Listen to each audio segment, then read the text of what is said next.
In pharmaceutical manufacturing, cleaning methods play a vital role in maintaining product quality and patient safety. Cleaning can be performed either manually by trained operators or automatically by using programmed systems. Even though each method is different, their end goal is the same: the effective and consistent removal of residues to a safe, predefined level.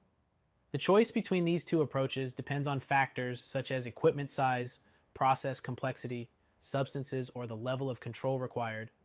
Understanding how each method works and where it is best applied is essential for designing a reliable and compliant cleaning program.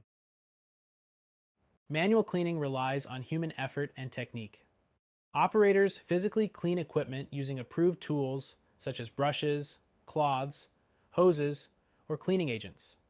This approach allows flexibility for small or complex components that cannot be cleaned through fixed systems. However, because manual cleaning depends on the operator's skill and consistency, it can carry a higher risk of variation.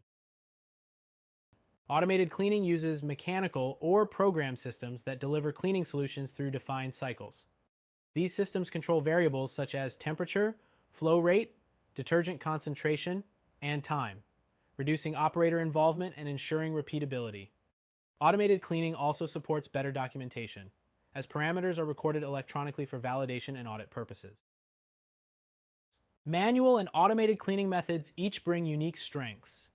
Whether performed by skilled operators or automated systems, effective cleaning protects patients, products, and compliance.